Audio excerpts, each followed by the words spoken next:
And welcome to the water cooler, everybody. I'm David Brody. Thanks for joining us. It's Friday, November 11th, 2022, and I want to start with this. Look, I'm fully aware that the media, Democrats, and those elitist establishment Republicans would love nothing better than for there to be this big drama, Real Housewives fight between Ron DeSantis and President Trump. They want to break MAGA and retire Trump for good. But let me start with this truth. Good luck with that. Donald Trump is the present, DeSantis the future. MAGA is not going to turn on Trump, and if you think differently, you're fooling yourself. Of course, I'm bringing all of this up because President Trump is indeed attacking Ron DeSantis, but hey, what did you expect? Trump sees him as ungrateful. He also sees him as a potential threat in 2024, and this is what Donald Trump does. So this really shouldn't come as much of a surprise. Everybody needs to take like a 1980s chill pill, all right? Here's part of Trump's statement, if you haven't heard by now, quote, News Corps, which is Fox, the Wall Street Journal, and the no longer great New York Post, is all in for Governor Ron DeSanctimonious, an average Republican governor with great public relations who didn't have to close up his state but did, unlike other Republican governors, whose overall numbers for a Republican were just average, middle of the pack, including COVID, and who has the advantage of sunshine where people from badly run states up north would go no matter who the governor was, just like I did. And then he goes on to say how he helped DeSantis tremendously in his race to become governor of Florida in the first place, which led him to say this, quote, and now Ron DeSanctimonious is playing games. The fake news asks him if he's going to run if President Trump runs, and he says, I'm only focused on the governor's race. I'm not looking into the future. Well, in terms of loyalty and class, that's really not the right answer. And by the way, President Trump doesn't just have Ron DeSantis in his sights. He's thinking about Virginia Governor Glenn Youngkin, too, who has mused about running for president. So today, Trump unloaded on him a little, too, saying, quote, Youngkin, that's pretty funny, Youngkin, and that's an interesting take, sounds Chinese, doesn't it? In Virginia, couldn't have won without me. I endorsed him, did a very big Trump rally for him telephonically, got MAGA to vote for him, or he couldn't have come close to winning. But he knows that and admits that, besides having a hard time with the Dems in Virginia, but he'll get it done. Look, folks, Trump isn't going to change, all right? He's a fighter. He's trying to lay it down early to say clearly that he's going to be the nominee, not those guys. And honestly, he's right, because newsflash, nobody's going to beat Trump. Nobody's going to beat Trump for the nomination. Sorry, ain't happening. He's the MAGA King. He will always be the MAGA King. Yet many GOP politicians are turning on him, including the Lieutenant Governor of Virginia, Winsome Sears. Have a look. True leader understands when they have become a liability. A true leader understands that it's time to step off the stage. And the voters have given us that very clear message. So does that apply within the Republican Party, Lieutenant Governor, to Donald Trump, that it's time to step off the stage?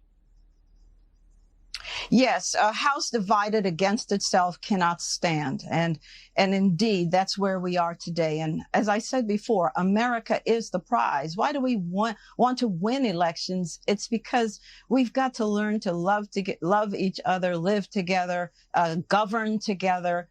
And the voters are saying enough is enough. So if the party wants to move on, or some of the parties, such as yourself, Lieutenant Governor, maybe Governor Youngkin feels the same way, but Donald Trump still makes a speech next week that he wants to run for president. What would you think about that? I could not support him.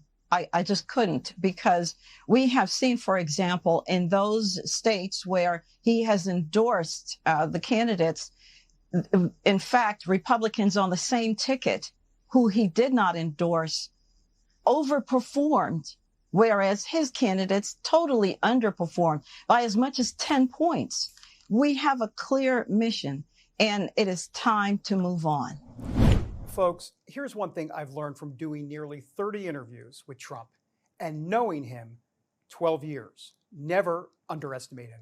You do so at your own peril and your own embarrassment. I like what Dr. Gina said in her analysis of all of this, quote, the Make America Great Again movement needs a long line of successors to Trump. DeSantis could absolutely be one if he can just be patient. But to try and crown him king of the GOP one day after several of his endorsed candidates lost, and where Trump won 219 out of 235 endorsements, doesn't really work in America First's favor. In potential 2024 presidential polling, DeSantis polls at just 10% compared to Trump's 70+%. In brief, that dude was born on third base and he thinks he hit himself a triple. Hey, look, no disrespect to DeSantis, but Ron, your time will come. Stay in Florida. Just hold your horses. Joining me now with more on this is the RAV, one and only, the great Dr. Gina Loudon. Dr. Gina, great to see you.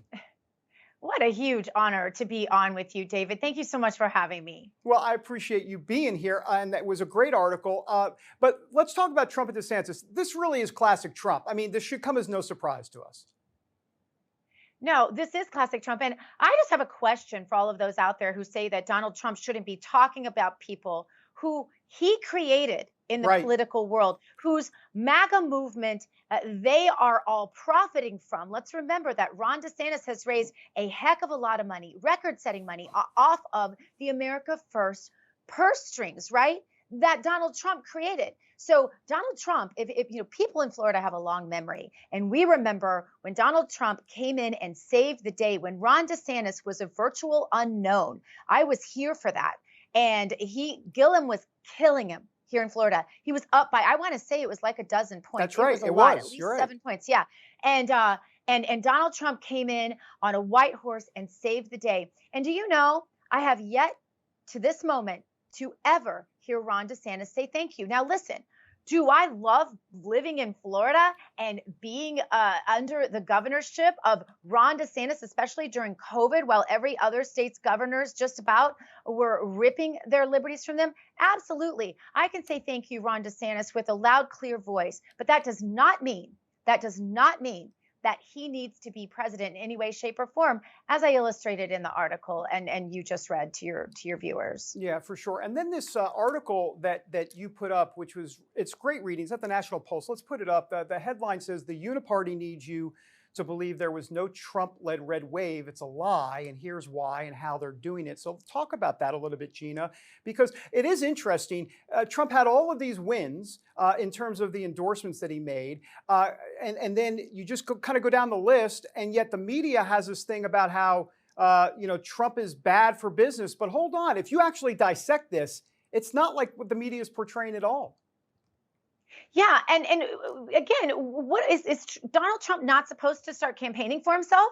Is he not supposed to talk about his opponents? These people have made themselves his opponents. Donald Trump didn't invite Ron DeSantis or anyone else to start talking about running for president, but they started talking about it. And when he heard about it, is he supposed to just sit idly by and not respond to that? Of course not. We wouldn't expect that from him had he not been president. But he has been president. He did a great job. And I would say to those out there in the MAGA movement, this is a time to prove your character. This president stood with us with 1,000 knives a day in his back, and he kept fighting. He has risked his family. He's risked his friendships. He's risked his livelihood. The guy could be king of his own little fiefdom, David. This is not lost on you, I know. But he could be sitting at Bedminster in Mar-a-Lago enjoying the sweet life in his golden years. And instead, he fought for us and has risked everything for it, like a lot like our founders did, frankly. We haven't seen that kind of patriotism out of a president in a darn long time. We certainly haven't seen it out of anyone who's saying that they want to run against him. To do so, in my opinion, is the height of arrogance, and it will be exposed, and they'll realize the moment they actually declare against Donald Trump that whatever base they thought they had evaporates into thin air and goes right the direction of Donald Trump. And one more thing about this, David. Yeah. Let's think about who's advocating this. We have the Paul Ryans of the world, the Mitch McConnells of the world, the McCain family, the Bushes.